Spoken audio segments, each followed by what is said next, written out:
Hello. आप लोग कैसे हैं? आई होप आप लोग स्वस्थ और मस्त होंगे और अपनी बोर्ड परीक्षा की तैयारी बहुत ही अच्छे से कर रहे होंगे। पूरी लगन के साथ, पूरी ईमानदारी पूर्वक जो है अपनी तैयारी में लगे होंगे। बच्चों, आज की क्लासेस आप सभी के लिए बहुत ही महत्वपूर्ण होने वाला है, क्योंकि आज की क्लास जो है क्लास 12 वालों का बायोलॉजी का जो चैप्टर फर्स्ट है पुष्पी पादपों में लैंगिक प्रजनन का ये पार्ट 2 होने वाला है। पार्ट 1 में मैंने पूरा अच्छे से आप लोग को समझाया हुआ है, अच्छे से बताया हुआ है। मैंने बच्चों आप लोग को बताया है जो पार्ट 1 में मैंने आपका क्लासेस हुआ है जो कि पुष्पी पादपों में लैंगिक प्रजनन का।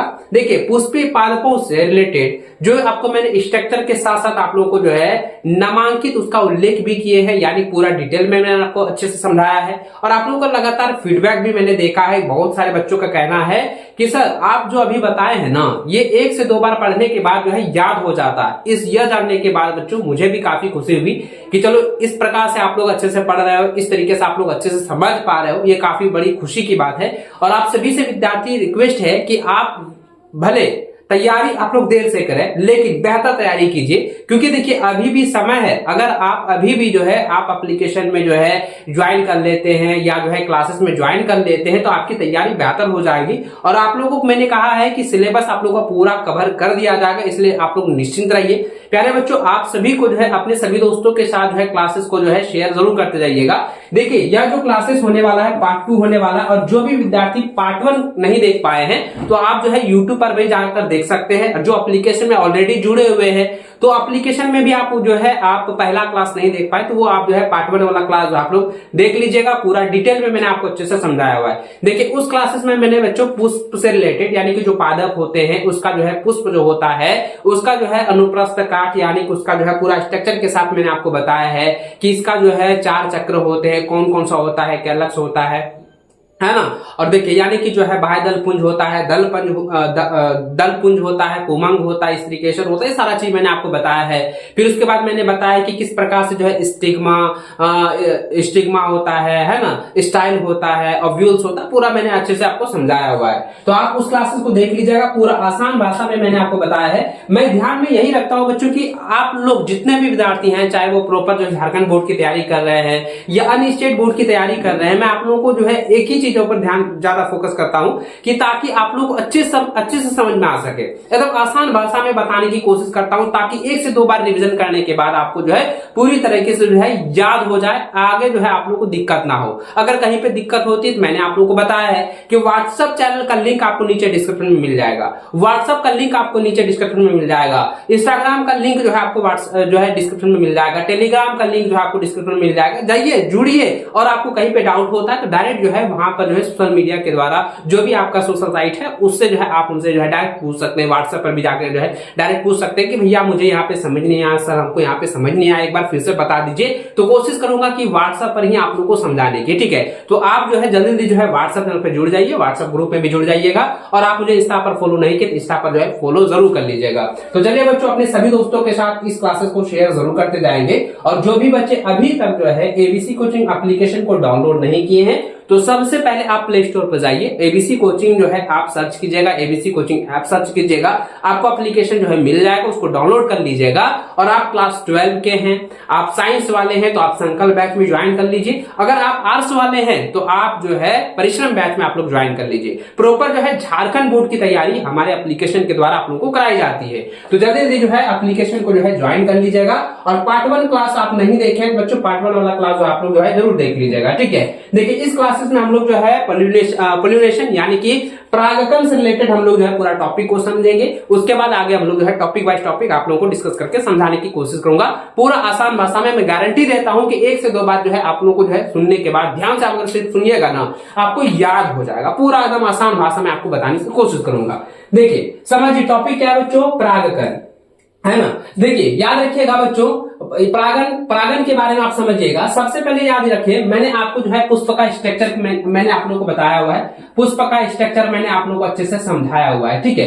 तो पुष्प का स्ट्रक्चर मैं थोड़ा सा बना देता हूं, है ना। थोड़ा सा जो है पुष्प का स्ट्रक्चर मैं आप लोगों को अच्छे से बता देता हूं, समझा देता हूं। मान के चलिए पुष्प है, है ना, ये जो है पुष्प है। और यहाँ पे बच्चों क्या होता है, ये वर्तिकाग्र, इसको थोड़ा सा हम अच्छे से समझ लेते हैं, इसको अच्छे से देख लेते हैं। यहाँ पे एक वर्तिकाग्र है ना, वर्तिकाग्र है यानी कि स्टिग्मा, इसको हम लोग स्टिग्मा कह सकते हैं, जो कि अंगुलीनुमा संरचना होता है, इसी को स्टिग्मा कहते हैं, स्टिग्मा कहते हैं ना जी, इसी को स्टिग्मा कहते हैं, है ना, इसी तरह से। और प्यारे बच्चों याद रखिएगा, मैंने आपको बताया था तंतु, तंतु के बारे में मैंने बताया हुआ है ना, कि यहां से इस प्रकार से निकला हुआ रहता है, इसको जो है तंतु कहते हैं। और यहाँ पे जो है परागकोश रहता है, ये जो है परागकोश इस प्रकार से रहता है ना, इस प्रकार से जो है परागकोश दोनों ओर रहता है, दोनों ओर जो है क्या होता है, परागकोश रहता है। और यह जो परागकोश है, ये जो परागकोश है, यह जो है परागकोश जो है वर्तिकाग्र तक यानी स्टिग्मा तक जो है पहुंचने की जो प्रक्रिया होती है या क्रिया होती है, उसकी उसी को बच्चों परागकण कहा जाता है। उसी को क्या कहा जाता है, परागन कहा जाता है, सॉरी परागन कहा जाता है, यानी कि पॉलिनेशन कहा जाता है। इसको आप लोग पूरा डिटेल में समझेंगे। और पॉलिनेशन जो है कितने प्रकार के होते हैं, पॉलिनेशन जो है किन किन रूपों से होता है, यानी किन किन विधि के द्वारा होता है, वो भी हम लोग यहाँ पे डिटेल में समझेंगे। चलिए अब समझते हैं प्यारे बच्चों। अब यहाँ पे थोड़ा सा ध्यान रखिएगा, देखिए याद रखिएगा बच्चों की परागकण का परागकोश से मैंने क्या बताया, परागकोश जो पोलन सेक होता है उससे जो है जब परागकण जो है जब वर्तिकाग्र तक पहुंचता है, वर्तिकाग्र तक जो है पहुंचता है, उसको क्या कहा जाता है, परागकण कहा जाता है, परागन कहा जाता है, यानी कि पॉलिनेशन कहा जाता है। उसी को हम यहाँ लिखेंगे, परिभाषा के रूप लिखेंगे कि परागकण का परागकोश से निकलकर वर्तिकाग्र यानी स्टिग्मा तक पहुंचने की क्रिया को ही पॉलिनेशन यानी कि परागन कहते हैं। ये याद रह जाएगा। देखिए आसान भाषा में है, अगर आपको 1 नंबर में पूछ दे, 2 नंबर में पूछ दे सब्जेक्टिव में, तो भैया 1 लाइन में आप आंसर दे दीजिएगा। अगर आपको जो है आप ऑब्जेक्टिव में पूछ दे कि बताइए कि परागकण का परागकोश से निकलकर वर्तिकाग्र तक पहुंचने की प्रक्रिया को क्या कहते हैं, तो भैया हम क्या कहेंगे, उसको हम लोग क्या कहेंगे, पॉलिनेशन कहेंगे, यानी कि परागन की प्रक्रिया कहेंगे, है ना। एकदम ऑब्जेक्टिव भी क्लियर होते जा रहा है। चलिए अब यहाँ पे समझिए बच्चों कि टाइप्स ऑफ पॉलिनेशन, यानी कि जो है परागन जो होता है वो कितने प्रकार के होते हैं। मुख्यतः जो है परागन जो है 2 प्रकार के होते हैं। एक होता है स्वपरागन जिसको हम लोग कहते हैं सेल्फ पॉलिनेशन, और दूसरा होता है परपरागन जिसको हम लोग जो है क्रॉस पॉलिनेशन कहते हैं। उसको भी हम लोग पूरा परिभाषा को परिभाषित रूप से समझेंगे पूरा डिटेल में। देखिए याद रखिए बच्चों सेल्फ पॉलिनेशन के बारे में, यानी कि स्वपरागन के बारे में याद रखिए कि अगर परागकण की क्रिया, अगर जो है परागन की क्रिया, याद रखिए अगर जो है परागन की क्रिया एक ही पौधों में संपन्न हो, अगर परागन की क्रिया अगर एक ही पौधों में संपन्न होता है तो उसे जो है स्वपरागन कहते हैं। उसे क्या कहते हैं, स्वपरागन कहते हैं। यानी कि इसको हम दूसरा भाषा में यह कह सकते हैं कि यह परागन की वह विधि है, यह परागन की वह विधि है जिसमें एक ही पुष्प के परागकोश से परागकण निकलकर जो है उसी पुष्प या उसी पौधों के अन्य पुष्प के स्टिग्मा यानी कि वर्तिकाग्र तक पहुंचता है, उसको हम लोग क्या कहेंगे, उसको हम लोग कहेंगे बच्चों सेल्फ पॉलिनेशन यानी कि स्वपरागन कहेंगे। क्लियर है, क्लियर है प्यारे बच्चों। यानी कि एक ही पौधों में होने वाली क्रिया को हम लोग कहेंगे, एक ही पौधों में, याद रखिएगा अगर जो है परागन की क्रिया एक ही पौधों में हो रहा है उसको हम कहेंगे सेल्फ पॉलिनेशन यानी कहेंगे स्वपरागन। ठीक है, क्लियर है प्यारे बच्चों, क्लियर है ना। देखो एकदम अच्छे से समझते जाइएगा, अच्छे से समझते जाइएगा। देखिए यहाँ पे याद रखिएगा ये जो सेल्फ पॉलिनेशन होता है वो अलग अलग तरह से होता है, अलग अलग तरीका से होता है। चलिए अब यहाँ पे समझिए कि सेल्फ पॉलिनेशन के बारे में। तो देखिए सबसे पहला होता है ऑटोगमी यानी कहता है स्वयुग्मन।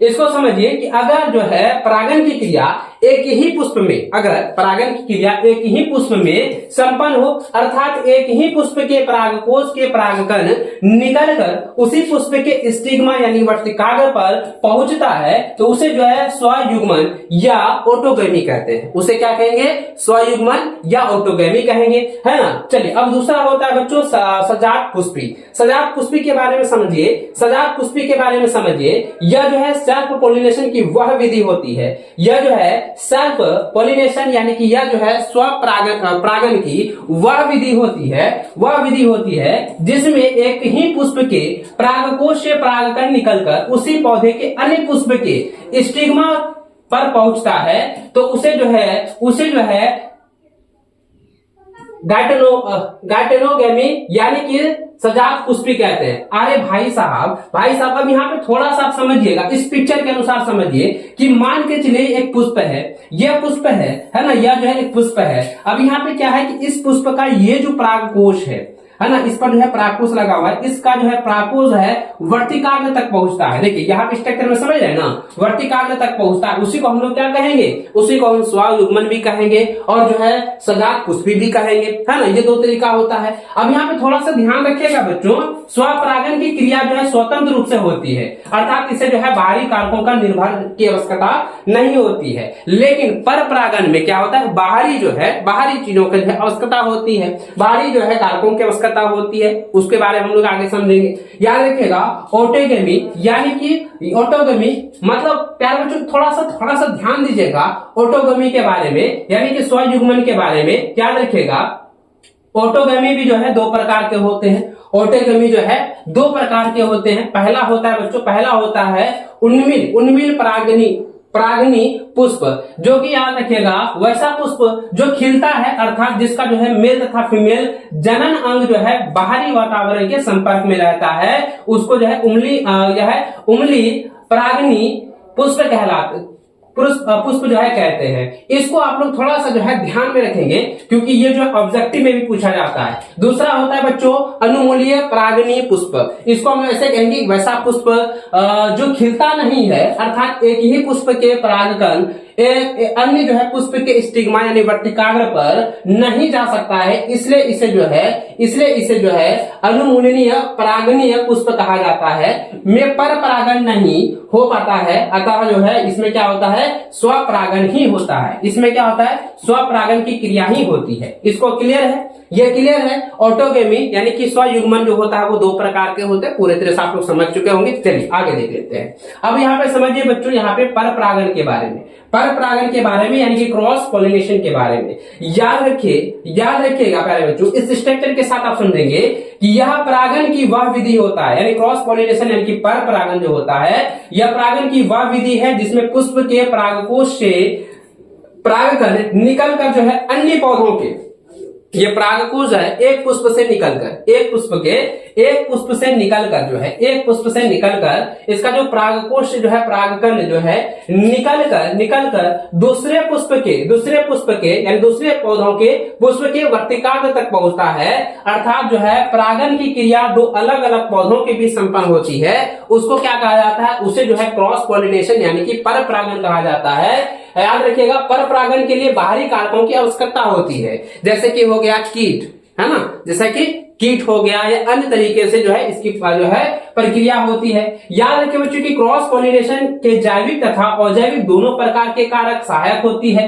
परपरागन के लिए जैविक कारकों में जो है कीट, पक्षी, चमगादड़ आदि आते हैं, और जबकि अजैविक कारकों में जो है हवा और पानी जो है मुख्य जो है इसका जो है साधन होता है, मुख्य कारक माना जाता है। तो आप याद रखिएगा जब यहाँ पे ऑब्जेक्टिव में सवाल पूछा जाएगा कि पर परागन की प्रक्रिया में इसके कुछ घटक बताइए, तो इसका घटक तो नाम बता दीजिएगा, कौन कौन से घटक हो जाएंगे। जैसे कि यहाँ पे याद रखिएगा जैविक में कौन कौन सा हो जाएगा, ये हो जाएगा कीट हो जाएगा, पक्षी हो जाएगा, चमगादड़ हो जाएगा, और अजैविक में कहेगा तो हवा और पानी। याद रखिएगा, है ना, ये ऑब्जेक्टिव में सवाल पूछा जाता है, ऑब्जेक्टिव में सवाल जो है ये पूछा जाता है, इसको आप लोग ध्यान में रखेंगे। चलिए अब थोड़ा सा ध्यान दीजिएगा बच्चों, अब थोड़ा सा ध्यान दीजिएगा सेल्फ पॉलिनेशन और जो है देखिए याद रखिएगा सेल्फ पॉलिनेशन के जो है कुछ लाभ भी है और हानि भी है। देखिए सेल्फ पॉलिनेशन का यानी कि जो है स्वपरागन जो होता है उसमें लाभ भी होता है और हानि भी होता है। देखिए सबसे पहले लाभ को समझेंगे। स्वपरागन का जो है लाभ जो होता है यह बाहरी कारकों पर निर्भर नहीं करता, यह स्वतंत्र होता है, यह इसका जो है पूरी तरह से जो है ये इंडिपेंडेंट होता है। ठीक है, चलिए और दूसरा पॉइंट होता है कि स्वपरागन की क्रिया जो है निश्चित रहती है, परागकण की जो है बर्बादी कम होती है। इसमें क्या होता है कि परागकण की जो परागकोश से जो है परागकण निकलता है, परागकोश से जो परागकण निकलता है, ये इसमें क्या होता है कि परागकण की जो है बर्बादी जो है बहुत ही कम होता है।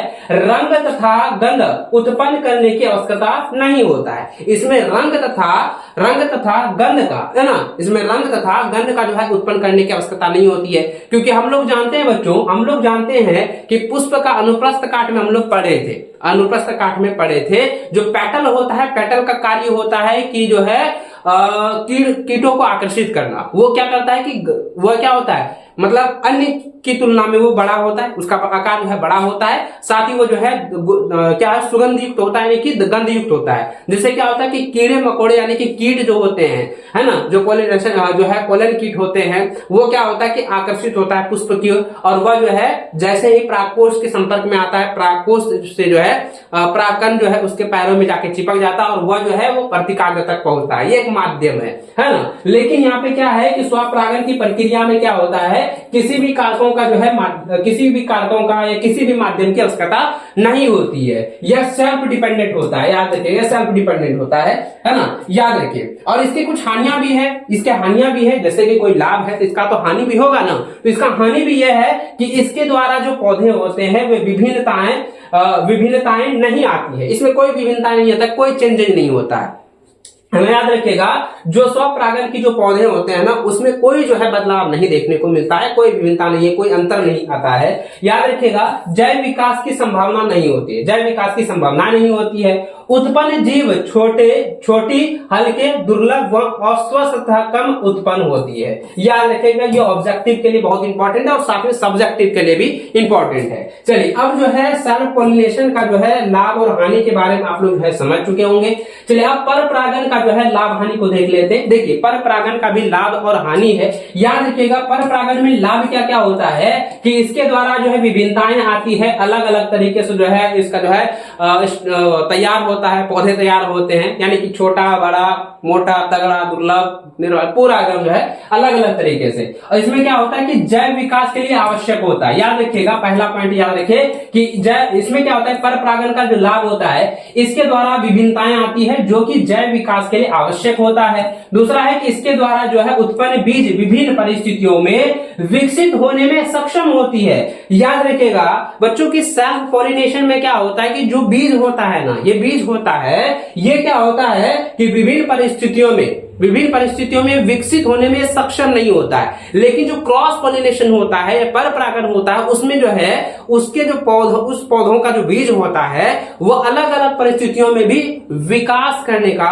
क्षमता रखता है, विकसित होने की जो है इसमें जो है क्षमता होती है, सक्षम होती है। उत्पन्न बीज जो है स्वस्थ, बड़ा, अच्छी गुणवत्ता वाले होता है। उत्पन्न बीज वाले जो होते हैं, उसका जो उत्पन्न बीज होता है पर परागण के द्वारा, इसका जो बीज होता है वो स्वस्थ होता है, हेल्थी होता है, बड़ा आकार का होता है, अच्छी गुणवत्ता वाले होते हैं। तो ये जो है इनके लाभ हैं। अब इनके हानि के बारे में समझते हैं। तो याद रखिए पहले बच्चों की मैंने अभी जस्ट आपको बताया है कि पर परागण की प्रक्रिया में क्या होता है कि जो है अलग तरीके से होते हैं। जैसे कि मैंने जैविक के बारे में बताया कि जैविक घटकों में से आपका हो जाएगा, जैसे कीट हो गया, पक्षी हो गया, चमगादड़ हो गए, है ना, ये अलग माध्यम है। इसके कारक हैं, बाहरी कारकों पर ये निर्भर करता है ना। और जो है अजैविक में बताया मैंने पानी और जल के बारे में। चलिए, इसका हानि समझिए कि बाहरी कारकों का होना आवश्यक होता है। देखिए, मैंने अभी जस्ट बताया कि पर परागण में क्या होता है, बाहरी कारकों पर ये निर्भर करता है, बाहरी कारकों का होना आवश्यक होता है, या जो है चांस पर निर्भर करता है, यह चांस पर निर्भर करता है, यानी कि बाहरी कारक कब आएंगे ये चांस पर निर्भर करता है। ठीक है, यह समय ज्यादा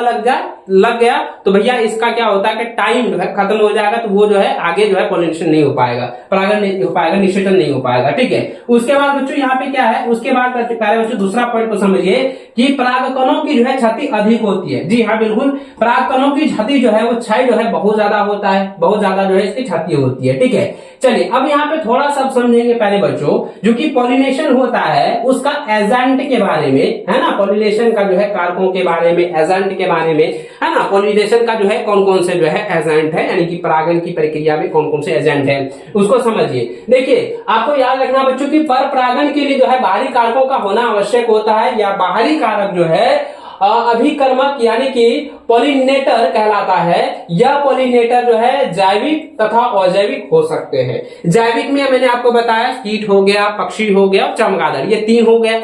और आपको अजैविक में मैंने बताया है पानी हो गया और आपका हवा हो गया।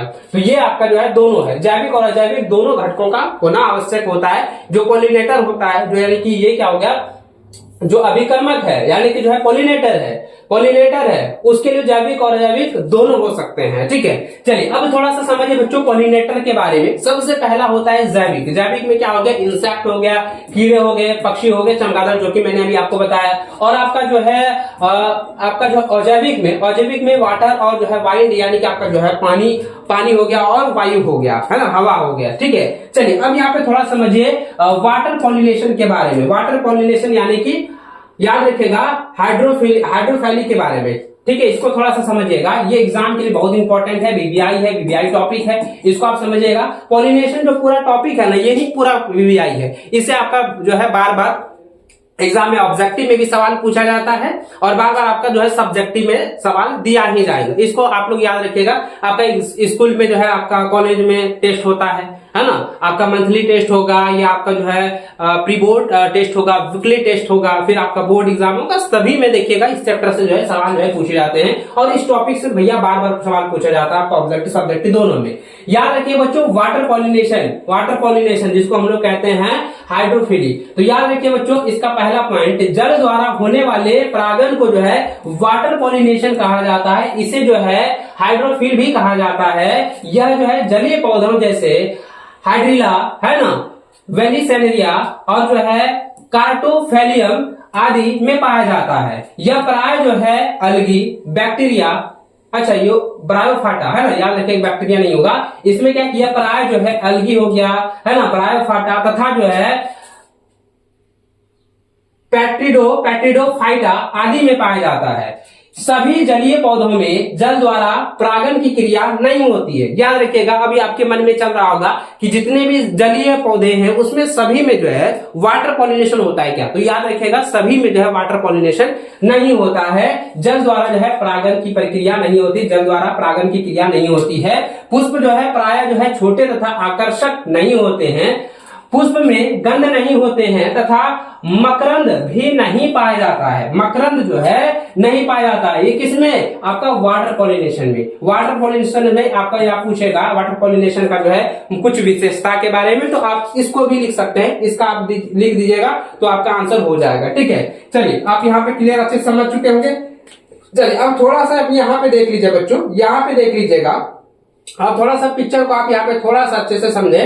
तो यहाँ पर आप पिक्चर में देखेंगे, इस जगह आप देखिए, तो यहाँ पे थोड़ा सा ध्यान से देखेंगे कि यह जो है पानी के अंदर जो है एक पौधा है, पानी के अंदर जो एक पौधा है ना, पादप है ना। यहाँ थोड़ा सा देख लीजिएगा, यहाँ पे जो है वेलिसनेरिया में जल द्वारा जो है परागण की प्रक्रिया को दिखाया गया है। ये जल के माध्यम से जल का जो है सतह पर पाए जाने वाले स्टिग्मा के संपर्क में आता है, जो कि आप यहाँ पे देख पा रहे हो कि इसका जो है ये क्या है, तंतु है, फिलामेंट है ना, फिलामेंट है। और यहाँ पे क्या है, ये क्या है, जरा ध्यान से बताइए, ये क्या है, आप मुझे कमेंट करके बताइए। इसका आंसर आप लोग जो है कमेंट में बताइएगा, क्योंकि पार्ट वन में मैंने अच्छे से आपको जो है फिगर के साथ मैंने आप लोगों को अच्छे से बताया। इसको आप लोग यहाँ पे देख पा रहे हो कि ये जो है पानी के अंदर जो है, पानी के अंदर यहाँ पे क्या है कि इसका जो है थोड़ा सा देखिएगा, जल के माध्यम से जल की सतह पर, ये जल की सतह पर जो है पाए जाने वाले स्टिग्मा के संपर्क में, ये स्टिग्मा है ना, ये स्टिग्मा के संपर्क में जो है आता है। ठीक है, इसको आप लोग थोड़ा सा नोट कर लीजिए, पिक्चर के अनुसार भी आप समझ सकते हैं।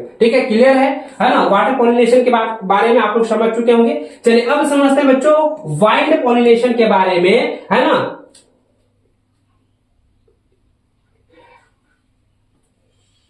चलिए इसको जो है क्या है, एनेमोफिली भी कहा जाता है। चलिए वाइल्ड पॉलिनेशन, है ना, डायरेक्ट याद रखिएगा वाइल्ड पॉलिनेशन के बारे में। याद रखिएगा जो याद रखिए कि वायु द्वारा जो है परागण की क्रिया प्राय जो है नारियल, खजूर, बांस, मक्का, गाजर, घास तथा धान आदि में पाई जाती है।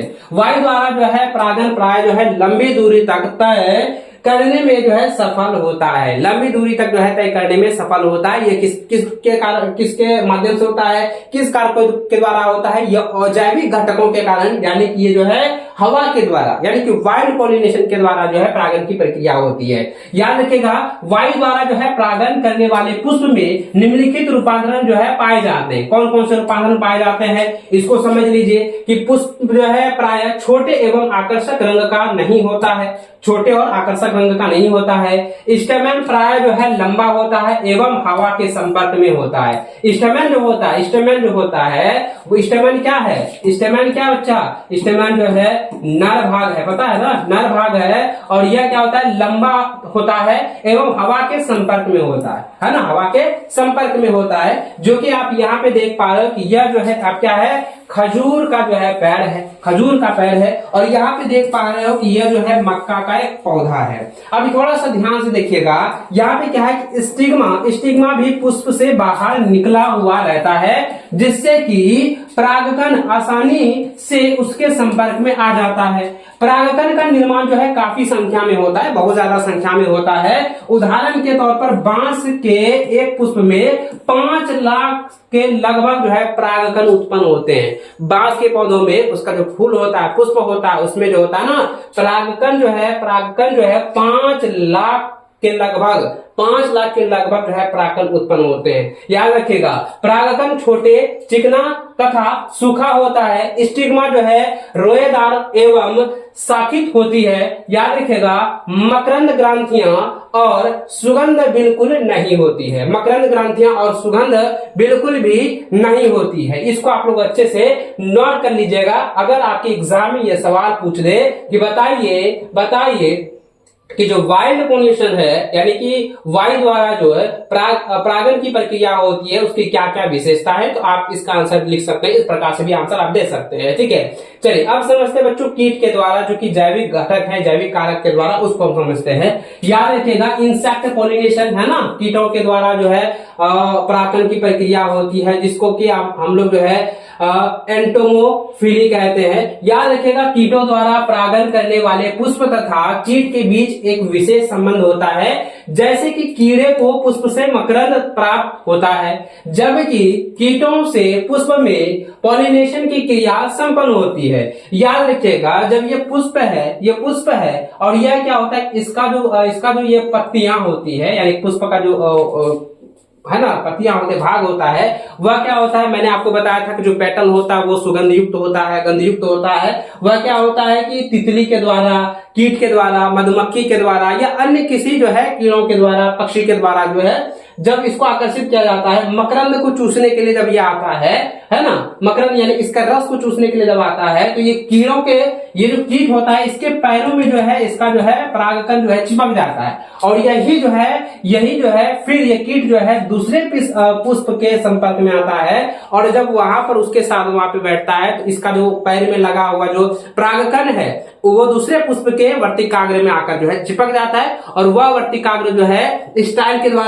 स्टाइल के द्वारा जो है ओवरी तक, है ना, ओव्यूल तक जब उसे पहुंचा दिया जाता है ना। चलिए अब यहाँ पे समझिए, देखिए याद रखिएगा बच्चों कि पुष्प जो है बड़ा तथा आकर्षक रंग का होता है। पुष्प से सुगंध तथा मकरंद का निर्माण होता है। अभी मैंने जस्ट बताया कि पुष्प जो होता है क्या होता है, सुगंध युक्त होता है ना, सुगंध युक्त होता है, जिससे क्या होता है कि जो कीड़े होते हैं, जो कीट होते हैं, है ना, जो इंसेक्ट होता है, उसको क्या करता है, वो सुगंध से आकर्षित करता है। किसके लिए, परागण की प्रक्रिया को संपन्न करने के लिए, है ना। आगे याद रखिए कि परागकण प्राय जो है बड़ा तथा उसकी बाहरी भित्ति खुरदुरा तथा चिपचिपा होता है। चिपचिपा इसलिए होता है ताकि जो है जो कीट होते हैं, जो इंसेक्ट होते हैं, उसके पैरों में जो है ये परागकण जो है आसानी से चिपक सके। ठीक है, चलिए याद रखिए, मधुमक्खी, तितलियां, चींटी तथा अन्य जो है कीट जो है सहायक होते हैं इस पॉलिनेशन के लिए। इंसेक्ट पॉलिनेशन के लिए जो है ये सभी जो है एक मुख्य माध्यम कह सकते हैं। यह एक माध्यम है कि मधुमक्खी, तितलियां और चींटी, ये सभी जो है अन्य कीट जो है ये पॉलिनेशन के लिए ये काफी सहायक होता है, योगदान इसका रहता है ना। चलिए यहाँ पे पूरी तरह से क्लियर समझ चुके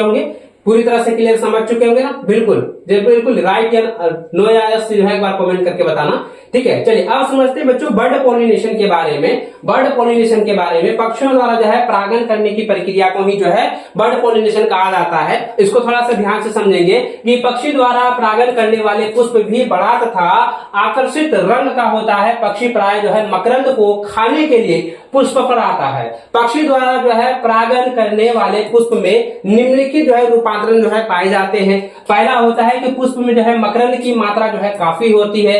पुष्प का जो है कैरोला, यानी कि कैरोला का मतलब क्या हो गया, कैरोला का मतलब हो गया कि जो दल पुंज होता है वो आपस में जो है जुड़ा रहता है एवं जो है कीप नुमा जो है संरचना में होता है, कीप नुमा संरचना में, जो कि आप यहाँ पे देख पा रहे हो, इस स्ट्रक्चर में देख रहे हो कि इसका जो है कैरोला जो है, ये जो आपका दल पुंज है, ये दल पुंज जो है वो आपस में क्या हुआ, देखिए आपस में ये जो है जुड़ा हुआ है और साथ ही जो ये क्या है कीप नुमा रहता है ना, कीप नुमा ये रहता है, जिससे क्या होता है कि बर्ड क्या करता है कि ये जो अपना चोंच है ना, ये जो है चोंच है, ये पूरी तरह से जो है इसके अंदर डाल देता है और इससे क्या होता है कि इसके चोंच पर जो है इसका जो परागकोश से निकलकर जो परागकण है वो इसके ऊपर जो है चिपक जाता है ना। अब यहाँ समझिए, यहाँ पे समझिएगा कि पुष्प का करोला जो है आपस में जो है, यानी कि दलपुंज जो है वो आपस में जुड़ा रहता है एवं कीप नुमा संरचना में होता है। पुष्प का स्टिग्मा चिपचिपा होता है, पुष्प का स्टिग्मा क्या होता है, चिपचिपा होता है, जैसे कि मैंने अभी बताया, जो परागकण को आसानी से जो है ग्रहण कर लेता है। पक्षियों की चोंच लंबी एवं नुकीली होती है। देखिए इस प्रकार से पक्षी आप लोगों ने देखा होगा, गांव देहात के जितने भी बच्चे हैं ना वो तो भाई देखे ही होंगे, है ना, बहुत शहर वाले तो कहाँ देखेंगे, शहर वालों के पास तो समय नहीं है और वह कहाँ गाड़ी घोड़ा रहता है तो उतना तो देख भी नहीं पाता है, लेकिन जो गांव देहात के होते हैं ना वो जो है ये सब चिड़िया पक्षी सब देखते रहता है। हम लोग तो काफी देखते हैं, हम लोग के खुद बगान में है ना, तो हम जितना जो है फूल लगाए हैं, जितना बड़ा बड़ा फूल है मेरे घर में, तो वो सब देखते हैं कि शाम के टाइम में आता है, फिर उसके बाद उड़ के बहुत सारा एकदम चिटाट है, मतलब क्या बहुत अच्छा लगता है ना। चलिए अब थोड़ा सा समझ लीजिए बच्चों बैट पॉलिनेशन के बारे में, है ना, बैट पॉलिनेशन के बारे में, जिसको जो है जूफिली भी कहते हैं, यानी कि जो है चमगादड़ के द्वारा जो पॉलिनेशन होता है उसको जो है बैट पॉलिनेशन कहा जाता है। याद रखिएगा चमगादड़ द्वारा परागन करने वाले जो है पुष्प रात में जो है खिलता है। ऐसे परागन वाले पुष्प में अनेक जो है रूपांतरण पाए जाते हैं। पहला कि पुष्प जो है बड़ा तथा हल्का येलो रंग का होता है। पुष्प क्या होता है कि जो रात में जो है पुष्प खिलता है ना वो जो है बड़ा और हल्का जो है वो येलो कलर का, हल्का जो है पीला कलर का होता है और पुष्प में मकरंद काफी संख्या में बनता है। पुष्प रात में खिलता है। पुष्प का महक जो है फलों जैसा होता है। ये पुष्प का जो महक है, सेंट है, वो जो सुगंध होता है वो फल की जो है समान होता है और इसका स्टेमन की संख्या बहुत अधिक होती है तथा जो है पोलन ग्रैंड भी काफी संख्या में बनते हैं। चमगादड़ द्वारा परागन करने वाले पौधे अधिकतर जो है मरुस्थलीय एवं बंजर भूभागों में पाए जाते हैं। चमगादड़ द्वारा परागन करने वाले पौधों में याद रखिए कि चमगादड़ द्वारा परागन करने वाले पौधों में केला, कदम या जो है एडनासिया होता है। यानी कि ये है, यानी कि चमगादड़ द्वारा परागन करने वाले पौधों में से केला हो गया, कदम का पेड़ हो गया, जिसका फूल जो है होता है वो रात में खिलता है ना, रात में खिलता है, जिससे क्या होता है कि जो बैट होता है यानी कि जो चमगादड़ होता है वो आकर्षित होता है। ठीक है, और ये इसका जो फूल होता है वो हल्के जो है येलो कलर का होता है। ठीक है, याद रखेंगे। चलिए अब समझते हैं बच्चों wind pollination versus insect pollination, यानी कह सकते हैं बच्चों कि इसका अंतर है ना, वाइल्ड पॉलिनेशन व इंसेक्ट पॉलिनेशन में क्या अंतर है। ये सब्जेक्टिव में जो है सवाल पूछा जाता है, तो आपको याद रखना है कि इंसेक्ट पॉलिनेशन के डिफिनेशन के बारे में और जो है आपका जो है यहाँ पे वाइल्ड पॉलिनेशन के बारे में आपको मैंने अच्छे से समझाया है। तो इसको याद रखिएगा, निम्नलिखित अंतर होता है जो कि इस प्रकार से हम लोगों को यहाँ पे बताना है ना, इस प्रकार से पहले बच्चों आप लोगों को बताना है। लेकिन सबसे पहले आगे जो है आपको जो है लेफ्ट साइड में लिखना है वाइल्ड पॉलिनेशन और जो है राइट साइड में लिखना है इंसेक्ट पॉलिनेशन, है ना। वाइल्ड पॉलिनेशन में लिखेंगे वाइल्ड पॉलिनेशन के पुष्प जो है सफेद होता है और इंसेक्ट पॉलिनेशन के जो पुष्प होते हैं वो क्या होते हैं, रंगीन होते हैं। याद रखिएगा इंसेक्ट पॉलिनेशन का जो फूल होता है, पुष्प होता है, वो क्या होता है, रंगीन होता है। वाइल्ड पॉलिनेशन के पुष्प जो है गंधहीन होते हैं, इसमें जो है गंध नहीं होता है। लेकिन अब इंसेक्ट पॉलिनेशन का जो पुष्प होता है वो जो है सुगंध युक्त होता है, खुशबूदार होते हैं। याद रखिएगा वाइल्ड पॉलिनेशन के पुष्प में जो है परागकणों की संख्या अनगिनत होती है, लेकिन इंसेक्ट पॉलिनेशन में पुष्प में परागकणों की संख्या वाइल्ड पॉलिनेशन की अपेक्षा जो है कम होती है। ऐसा नहीं है कि इंसेक्ट पॉलिनेशन में जो है परागकणों की जो है संख्या कम होती है, ऐसा नहीं है। लेकिन इसमें क्या होता है कि वाइल्ड पॉलिनेशन वाले जो पुष्प होते हैं उसमें जो है वो परागकणों की संख्या काफी ज्यादा होता है कंपेयर टू इंसेक्ट पॉलिनेशन, है ना। इंसेक्ट पॉलिनेशन में जो है आपका वाइल्ड पॉलिनेशन की अपेक्षा में इसके पुष्पों की जो है परागकणों की कम जो संख्या होती है वो कम होती है, ज्यादा कम नहीं होती है ना, कम होती है। याद रखिए, वाइल्ड पॉलिनेशन में परागकण हवा द्वारा होता है और इंसेक्ट पॉलिनेशन में परागकण जो है कीटों के द्वारा होता है। याद रखेंगे। पांचवा पॉइंट लिखेंगे कि वाइल्ड पॉलिनेशन के पुष्प के स्टिग्मा हेयर लाइक होते हैं और इंसेक्ट पॉलिनेशन के पुष्प के स्टिग्मा क्या होते हैं, चिपचिपे होते हैं। याद रखेगा, चिपचिपा नुमा होता है। याद रखेगा। इस तरीके से जो है 5 पॉइंट आप लोगों को, 5 अंतर आप लोगों को जो है वाइल्ड पॉलिनेशन और इंसेक्ट पॉलिनेशन के बारे में आपको बता देना है। क्लियर है? क्लियर है ना बच्चा? एकदम क्लियर है। चलिए आगे हम लोग समझते हैं। प्यारे बच्चों, आगे हम लोग समझते हैं आउट ब्रीडिंग डिवाइस यानी कि बाह्य प्रजनन युक्तियां के बारे में। ये आपके सब्जेक्टिव में भी सवाल दिए जाएंगे इससे, है ना। इस टॉपिक से आपके सब्जेक्टिव में भी सवाल दिए जाएंगे, यानी कि बाह्य प्रजनन युक्तियां के बारे में, आउट ब्रीडिंग डिवाइस के बारे में। याद रखिएगा, लैंगिक जनन करने वाले पौधों के पुष्प में कई ऐसी युक्तियां पाई जाती है जो स्वपरागन को रोककर पर परागन को बढ़ावा देती है। इन युक्तियों में पुष्प का एक लिंगी होना, विभिन्न काल पक्वता, स्वबंध्यता आदि सम्मिलित होते हैं। देखिए अब थोड़ा सा यहाँ पे थोड़ा पॉइंट बाय पॉइंट समझिएगा। एक लिंगिता जो कि आपका यूनिसेक्सुअलिटी के बारे में, एक लिंगता के बारे में। याद रखिएगा, यह स्थिति है जिसमें कि नर तथा मादा पुष्प अलग अलग होता है। इसमें क्या होता है कि नर तथा मादा पुष्प जो है वो अलग अलग होता है, अतः इसमें जो है पर परागन की क्रिया जो है संपन्न होती है। इसमें जो है स्वपरागन की क्रिया नहीं होती है। उदाहरण के लिए जैसे हो गया पपीता, है ना, ताड़ आदि। पपीता का हो गया पेड़, पपीता में जो है पुष्प देखे होंगे, कोई सारे जो है पपीता जो है बांझ हो जाते हैं, यानी कि जो है वो नर होता है पपीता का पुष्प। इसमें कि पपीता जो होता है वो एकदम पूरा लंबा झाड़ की तरह होता है, और किसी किसी का पपीता में देखिएगा तो वहीं पे जो है टहनी के बगल में रहता है ना। ताड़ में भी देख सकते हैं। ठीक है, चलिए अब थोड़ा सा जो है आप अच्छे से समझते जाइएगा, एकदम अच्छे से समझते जाइएगा, है ना। देखिए इसमें क्या होता है कि एक लिंगता को थोड़ा सा आप ये भी समझ लीजिए। एक लिंगता का जो है इसमें क्या होता है कि यह क्या होता है, इसका मुख्य उद्देश्य होता है कि स्वपरागन की जो प्रक्रिया होती है उसको जो है मुख्य रूप से रोक देना, है ना। इसका मुख्य उद्देश्य होता है स्वपरागन यानी कि सेल्फ पोलिनेशन को रोकना। ठीक है, चलिए पहला समझ गए। दूसरा समझिए विभिन्न काल पक्वता यानी कि डाइकोगेमी के बारे में समझेंगे। यानी कि इस प्रकार की पुष्प तो द्विलिंगी होते हैं, यानी कि नर तथा मादा जनन अंग एक ही साथ जो है परिपक्व नहीं हो पाता है, अतः स्वपरागन की जगह पर परपरागन को बढ़ावा मिलता है। यह 2 प्रकार के होते हैं। यह जो है क्या होते हैं, 2 प्रकार के होते हैं। सबसे पहले इसकी परिभाषा अच्छे से समझेंगे। भिन्न काल पक्वता में यानी इस प्रकार की पुष्प तो द्विलिंगी होते हैं, परंतु नर तथा मादा जनन अंग एक साथ जो है परिपक्व नहीं हो पाता है, अतः स्वपरागन की जगह पर परपरागन को बढ़ावा मिलता है। यह 2 प्रकार के होते हैं। यह क्या होता है इसमें, यह 2 प्रकार के होते हैं। कौन कौन से? पहला होता है बच्चों स्त्री प्रवर्ता यानी कि प्रोटोगैनी, है ना, प्रोटोगैनी। और दूसरा होता है पुप्रवर्ता यानी कि प्रोटान डैनी, है ना। चलिए अब थोड़ा सा स्त्री पूर्वता के बारे में समझते हैं।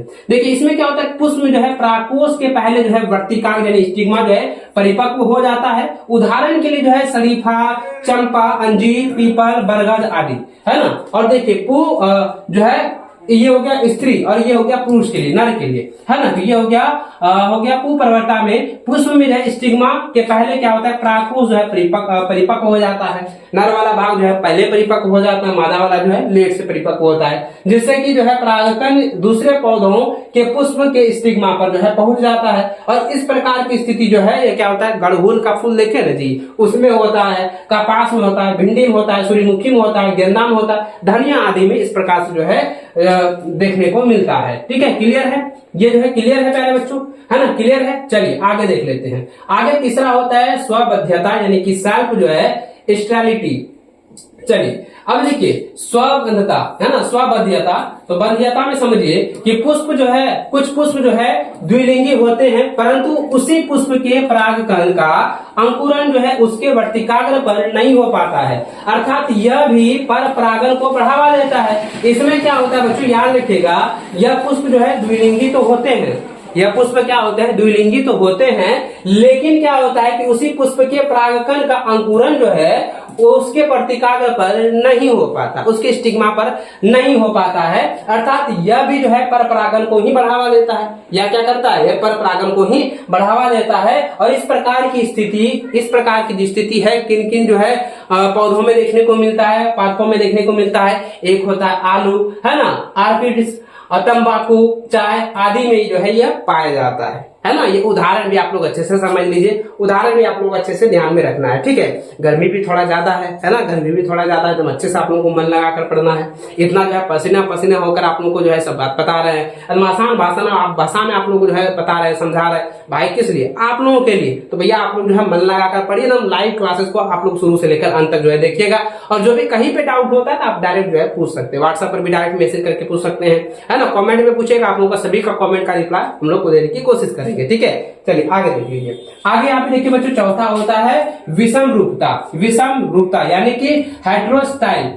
चलिए आगे समझ लीजिए बच्चों, विषम रूपता में क्या होता है कि इस प्रकार के पौधों में जो होता है पुष्प का स्वरूप दो या उससे अधिक प्रकार का होता है ना। दो या दो से अधिक प्रकार का जो है स्वरूप जो है देखने को मिलता है, ठीक है। क्लियर है, एकदम क्लियर है। चलिए अब थोड़ा सा आप यहाँ पे समझिए बच्चों, थोड़ा सा आप यहाँ पे समझिएगा कि द्विरूपता है ना और बहुरूपता क्या कहते हैं, यानी किसे कहते हैं। अब थोड़ा इसको परिभाषा को आप समझिएगा कि दो अलग अलग प्रकार के पुष्प के होने की स्थिति को द्विरूपता कहा जाता है, एवं उससे अधिक प्रकार के होने वाली स्थिति को बहुरूपता जो है कहते हैं। और इसमें जो है मुख्यतः विषम वर्तिकाग्र, विषम पुकेंसरता आदि जो है पाए जाते हैं, है ना। याद रखिएगा स्त्री केसर भी यानी कि वर्तिकाग्र स्टिग्मा भी जो है विषम होता है, अलग बहुत ज्यादा होता है। और बहुत ज्यादा क्या होता है, पुकेंसर भी होता है, ठीक है। उदाहरण के लिए जो है चमेली, खट्टी बूटी आदि के पुष्प जो है विषम रूपता को दर्शाता है। इसको आप लोग अच्छे से नोट कर लीजिए, अच्छे से प्यारे बच्चों इसको आप लोग नोट कर लीजिएगा, ठीक है। चलिए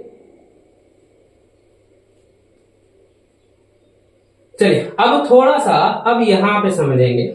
चलिए अगला नेक्स्ट जो है इसको समझिए। अगला है बच्चों कि पोलन पिस्टिल, है ना, पोलन पिस्टिल इंटरेक्शन यानी कि प्राग स्त्रीकेसर संपर्क। अच्छा संपर्क तो नहीं होगा, संसर्ग होगा। चलिए संकर्षण होगा। चलिए अब देखिए संकर्षण के बारे में। अच्छा ये चीज तो मैंने बताया कि पोलन ग्रैंड ये हो गया, परागकोश हो गया, स्टिग्मा यानी वर्तिकाग्र हो गया, पोलन ट्यूब है ना, ये पोलन ट्यूब हो गया, स्टाइल, ओवरी और ओव्यूल्स। चलिए ये भी हम यहाँ पे अच्छे समझेंगे। देखिए यहाँ पे पोलन पिस्टिल क्या है, इंटरेक्शन के बारे में समझेंगे कि परागकण के लिए वर्तिकाग्र तथा परागकण के बीच का आपसी तालमेल का होना आवश्यक है। वर्तिकाग्र यानी स्टिग्मा सही परागकण की पहचान आसानी से कर लेता है। सही परागकण की जो है पहचान क्या करता है, वो आसानी से कर लेता है। अगर परागकण उसके अनुरूप आता है तो वर्तिकाग्र जो है उसे ग्रहण कर लेता है और आगे की प्रक्रिया होने देता है। परंतु अन्य परागकण के आने के बाद उसे ग्रहण नहीं करता है, जिससे जो है आगे की प्रक्रिया रुक जाती है। परागकण और वर्तिकाग्र यानी स्टिग्मा के बीच यह जो है आपसी तालमेल उसमें पाए जाने वाले रासायनिक पदार्थ के द्वारा जो है स्थापित होता है। रासायनिक पदार्थों के द्वारा जो है यह स्थापित होता है। क्लियर है, ये क्लियर है, टॉपिक को समझ गए। चलिए अब थोड़ा सा समझिए बच्चों, थोड़ा समझिएगा परागकण का अंकुरन की विधि को आप इसको अच्छे से समझेंगे। पोलन, अरे भाई साहब तू कहां से आ गए, इसको थोड़ा सा आप थोड़ा समझेंगे। देखो जो भी बच्चे मन लगाकर नहीं पढ़ रहे हैं आप लोगों से यही कहना चाहूंगा मन लगाकर पढ़िए, क्योंकि हो चुका है आगाज रण की, युग बदलने की तैयारी है। जीत उसी का होगा प्यारे बच्चों जिसकी संघर्ष जारी है। अगर आप अभी से जो है तैयारी में नहीं लगे हुए हैं, लास्ट में तैयारी में लगेंगे तो भैया अच्छा नंबर नहीं आएगा। अभी से तुम जो है तैयारी में लग जाइए, आपका बेहतर से बेहतरीन नंबर आने की पूरी गारंटी है। एकदम पूरा तैयारी आप लोगों को करवाने वाले हैं ना, और लाइव क्लास में आप लोग जो है जरूर से जरूर जुड़ते रहिएगा। चलिए अब यहाँ पे थोड़ा सा प्यारे बच्चों अब इसको थोड़ा सा देख लीजिए, अच्छे से आप यहाँ पे समझिए, है ना, अच्छे से आप लोगों को समझते जाना है। अरे भाई साहब चलिए देखो, पोलन जर्मिनेशन के बारे में, यानी कि परागन का अंकुरण के बारे में समझेंगे, है ना। देखिए परागन विधि द्वारा स्टिग्मा पर पहुंचता है एवं अंकुरण की क्रिया शुरू होती है। इस क्रिया में परागकण का आंतरिक भित्ति वृद्धि करके पराग नलिका का निर्माण करता है, जो कि अंडाशय की तरफ जो है वृद्धि करता है। पराग नलिका द्वारा, यानी कि पराग नलिका कौन सा हो गया, यानी कि जो आपका पोलन ट्यूब है, पोलन ट्यूब द्वारा जो है एंजाइम निकलता है जो कि स्टिग्मा को छेद करते हुए ओव्यूल्स के माइक्रोफाइल एंड तक जो है पहुंचता है। माइक्रोफाइल एंड तक, यहां तक जो है माइक्रोफाइल एंड तक जो है पहुंचता है, जो कि आप यहां पे देख पा रहे हो, है ना। ये हो गया माइक्रोफाइल एंड तक जो है पहुंचता है ना। और पराग नलिका में मौजूद दोनों नर युग्मक यानी कि ओव्यूल्स में प्रवेश करता है। एक जो है मेल गैमेट ध्रुवीय कोशिका को संचलित होकर ट्राइप्लॉइड यानी कि 3N एंडोस्पर्म का निर्माण करता है, जबकि दूसरा होता है मेल गैमेट एग सेल से सम्मिलित होकर के जायगोट बनाता है। क्या होता है, जायगोट बनाता है, यानी युग्मज का निर्माण करता है, जो कि आप यहाँ पे फिगर देख रहे हो। ये स्टिग्मा है, ये पोलन ग्रेन है, और यहाँ पे क्या होता है पोलन ट्यूब के द्वारा जो है इसका परागकण जो है वो नीचे जाता है, स्टाइल के द्वारा जाता है। उसके बाद ये जो है इसको जो है छेद करते हुए ओवरी के अंदर जाता है, और ओवरी के अंदर जैसे ही जाएगा तो ये जो आपका जो है माइक्रोफाइल है ना, यहाँ पे दिया गया है, ये जो माइक्रोफाइल एंड है ना, तो इस पर क्या होता है कि ये जो है अंदर आता है, और अंदर के बाद जो है एक देखिएगा यहाँ पे ध्रुवीय कोशिका है ना, याद रखिएगा। इसमें क्या होता है युग्मक ओव्यूल में प्रवेश करता है, और एक जो है मेल गैमेट जो कि ध्रुवीय कोशिका को संग्रहित होकर के ट्रैप्लॉइड है ना, ये जो है ट्रैप्लॉइड यानी कि ये वाला है ना, ट्रैप्लॉइड जो है यानी एंडोस्पर्म का जो है निर्माण करता है, जबकि दूसरा जो होता है मेल गैमेट यानी एग सेल का निर्माण करता है, जो कि यहाँ पे देख रहे हो, ये जो है एग सेल है, ये ना एग सेल है, यहाँ पे इसको ये वाला भी क्या है एग सेल का निर्माण करता है, एग सेल का जो है निर्माण करता है, और ये निर्माण करके जो है जायगोट बनाता है। क्या बनाता है, जायगोट का जो है निर्माण करता है, युग्मनज का निर्माण करता है। ठीक है, क्लियर है, ये क्लियर है, ये कॉन्सेप्ट क्लियर है प्यारे बच्चों, है ना। चलिए आगे समझते हैं, चलिए अब थोड़ा सा आगे समझते हैं। देखिए हम लोग जो है पॉलिनेशन के बारे में समझ चुके हैं। पॉलिनेशन हम लोग समझ गए कि भाई दो प्रकार के होता है, कौन कौन सा होता है। एक होता है वाइल्ड पॉलिनेशन, है ना, एक वाइल्ड पॉलिनेशन होता है। पर परागन जो होता है वो जो है अलग अलग तरीके से होता है, जो वाइल्ड हम लोग पूरा अलग अलग तरीके से भी समझे, है ना। जैसे कि वाइल्ड पॉलिनेशन हो गया, फिर उसके बाद मतलब कीड़े मकोड़ों के द्वारा, पानी के द्वारा, हवा के द्वारा, ये पूरा हम लोग समझ चुके हैं। लेकिन बहुत सारे ऐसे जो है परागन की प्रक्रिया होती है जो कि आर्टिफिशियल भी होता है, जो कि हम लोग जो है कलम काट करके पौधों का जो है टहनी को काट करके, कलम काट करके हम लोग जो है कृत्रिम रूप से करते हैं। तो यहाँ पे समझेंगे बच्चों की आर्टिफिशियल, जिसको हम लोग जो है हाइब्रिडेशन भी कहते हैं, यानी कि कृत्रिम जो है संकरीकरण कहते हैं, है ना, जिसको हम लोग हाइब्रिड भी कहते हैं ना, कहते हैं कि हाइब्रिड जो है ये हाइब्रिड बीज है, हाइब्रिड जो है पौधा है, जो हम लोग कहते हैं, उसी को हम लोग समझेंगे बच्चों यहाँ पे आर्टिफिशियल के रूप में, यानी कि कृत्रिम जो है संकरीकरण के द्वारा। तो याद रखिएगा वर्तमान समय में जो है कृत्रिम संकरीकरण फसल उत्पादन को बढ़ाने की अच्छी विधि है, और इस विधि में जो है वांछित लक्षण के परागकण को जो है वांछित लक्षण वाले स्टिग्मा पर छिड़क कर अच्छी उपज को प्राप्त किया जाता है। इस विधि में क्या होता है बच्चों, इस विधि में जो है विपुंसन यानी कि जो आपका इमासेल्युलेशन जो होता है, तथा जो है बेगनिंग यानी कि बोरा वस्त्रावरण महत्वपूर्ण होता है। अब थोड़ा सा यहाँ पे डिटेल में समझेंगे बच्चों। पहला जो होता है बच्चों याद रखेगा विपुंसन यानी कि होता है सर्कुलेशन। तो इसमें थोड़ा सा आप समझिए, ये देखिए इसका जो कृत्रिम जो विधि होता है वो अलग अलग तरीके से भी हम लोग करते हैं। जैसे होता है ना इसको वर्तिकाग्र पर, जैसे कि आपका जो है मान के चलिए किसी भी अन्य पुष्प का हम लोग जो है परागकण लेकर आए, और उसका जो परागकण है किसी अन्य पुष्प के वर्तिकाग्र पर हम लोग जो है रख देते हैं। उसके बाद ऊपर से पॉलीथीन से उसको जो है बांध देते हैं, ताकि वो जो है अंदर में ही जो है उसको जो है वह क्या होता है वर्तिकाग्र जो होता है स्टिग्मा जो होता है उसका परागकण को, यानी कि पोलन ग्रंथ को वो जो है क्या करता है ग्रहण लगता है, ग्रहण करता है, और वह जो है धीरे धीरे जो आगे की प्रक्रिया को जो है बढ़ावा देता है। चलिए अब थोड़ा सा यहाँ पे समझेंगे बच्चों, समझेंगे। आपको यहाँ पे पहला जो है पॉइंट को समझिएगा विपुंसन के बारे में। याद रखिएगा यह वह विधि है जिसमें जो है परागकोश के जो है परिपक्व होने के पहले ही हटा दिया जाता है जिससे कि उसी पुष्प के परागकण से परागन की क्रिया रुक जाती है तथा वांछित लक्षण के परागकण को परागन संभव होता है, जिसमें हम लोग क्या कहते हैं, जिसमें हम लोग ना मतलब कलम, जिसको जो है ना कलम काटना कहते हैं।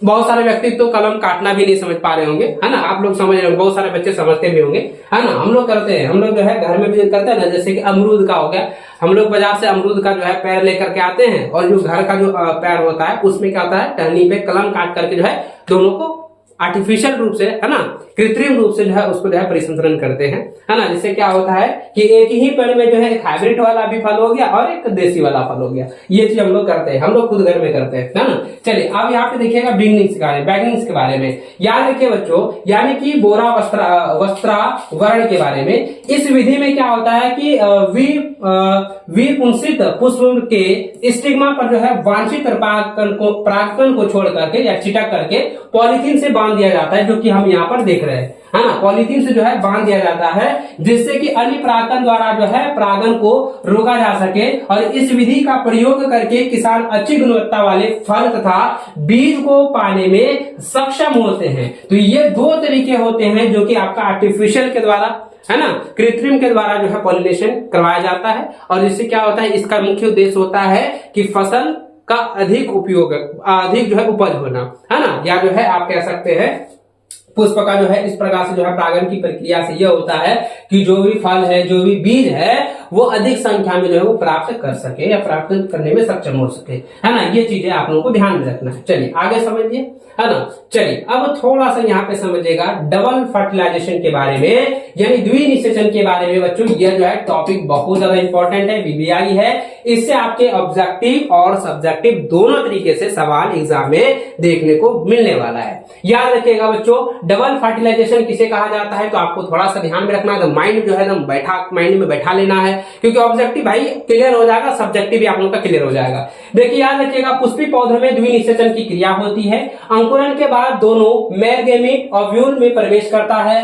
पहले मेल गैमीट ध्रुवीय सेल यानी कि द्विगुणित में निषेचित करके त्रिगुणित यानी 3N प्राइमरी इंडोस्पर्म नैक्यूल्स यानी PEN या भ्रूणपोष का निर्माण करता है।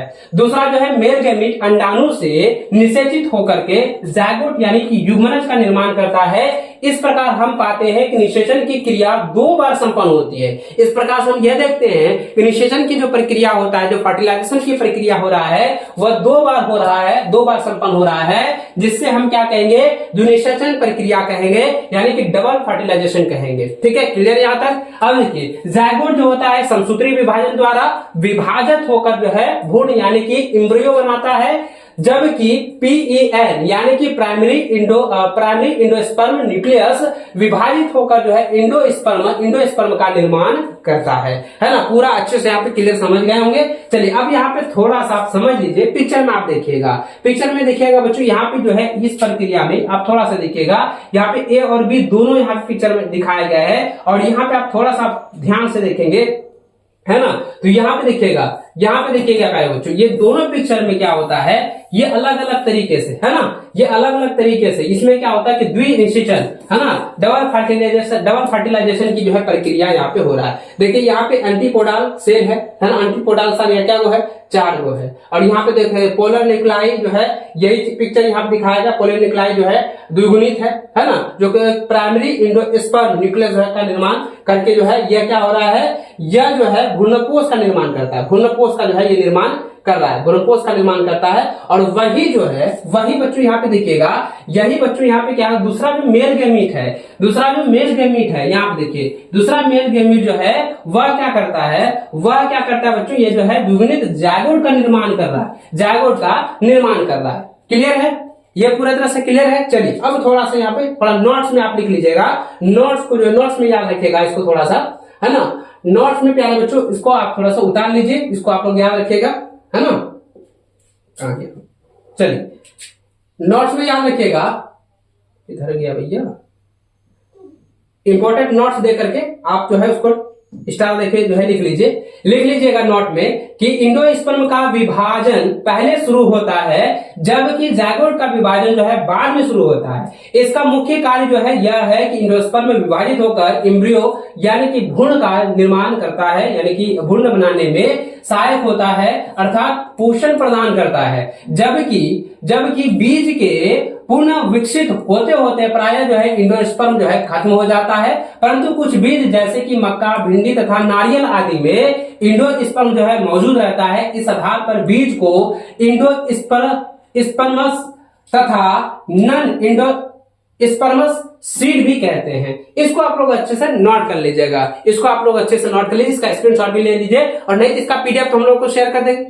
आप लोगों को तो भाई पीडीएफ शेयर कर दिया जाएगा, इसलिए बच्चों आप लोग कहते हैं कि व्हाट्सएप चैनल पे ज्वाइन कर लीजिएगा, लिंक आपको नीचे डिस्क्रिप्शन में मिल जाएगा, जल्दी ज्वाइन कर लीजिएगा, देर मत कीजिएगा, ठीक है। चलिए अब यहाँ पे डबल फर्टिलाइजेशन के बारे में आप लोग अच्छे से समझ गए कि किस प्रकार से होता है डबल फर्टिलाइजेशन, किस प्रकार से होता है द्विनीय सेचन की प्रक्रिया किस प्रकार से होती है, द्विनीय सेचन की प्रक्रिया किसे कहते हैं, द्विनीय सेचन की प्रक्रिया क्या है, डबल फर्टिलाइजेशन क्या है। अगर एग्जाम में पूछेगा तो आप जो है आसानी से इसको लिख सकते हैं, ठीक है। चलिए अब थोड़ा समझ लेते हैं। द्विनीय सेचन के बाद जो है पुष्प में निम्नलिखित घटनाएं होती है। पुष्प जो है उसमें जो है कई प्रकार से बदलाव भी देखने को मिलता है। पहला होता है बच्चों इंडोस्पर्म का विकास, दूसरा होता है जायगोट का विकास और सीड के बनने तक, यानी कि जो आपका जायगोट बनता है, युग्मनज का निर्माण होने के बाद उसके बाद जब सीड का निर्माण यानी कि बीज जब बनते हैं वहां तक का सफर होता है, सीड का निर्माण होना, और चौथा हो जाता है फ्रूट का निर्माण होना। तो ये टॉपिक जो है आपका नेक्स्ट क्लास में हम लोग जो है बताने वाले हैं। ये टॉपिक जो है आप लोगों का नेक्स्ट क्लासेस में बताएंगे। तो बच्चों आज की क्लासेस में बस इतना ही, मिलते हैं बच्चों नेक्स्ट क्लासेस में। और सभी बच्चों से ये कहना चाहूंगा कि अगर आप लोग जो है बायोलॉजी का बेहतर तैयारी करना चाहते हैं, या आप साइंस का जो है सभी सब्जेक्ट की तैयारी बेहतर तरीके से करना चाहते हैं, तो आप देर मत कीजिए, आप जो है जल्दी जल्दी अपने सभी दोस्तों को कहिए और खुद जो है आप एप्लीकेशन में जाकर के क्लास 12 का बैच को ज्वाइन कर लीजिएगा, ठीक है। और ये पूरा डिटेल जो है आपका नेक्स्ट क्लास में पूरा जो है ये चैप्टर ही खत्म करने की कोशिश करूंगा, पूरा चैप्टर हम लोग जो है खत्म करेंगे। इसलिए बच्चों आप सभी दोस्तों से यही कहना चाहूंगा कि आप लोग शुरू से लेकर अंत तक हर एक क्लास को देखते रहिएगा, हर एक पॉइंट को आप लोग समझिएगा, ताकि आप लोग का आगे जो है कोई भी दिक्कत ना हो, कहीं पे भी आप लोग का डाउट जो है देखने को ना मिले, ठीक है। तो चलिए बच्चों आज की क्लासेस को बस इतना ही, मिलते हैं नेक्स्ट क्लासेस में, तब तक जय हिंद, वंदे मातरम।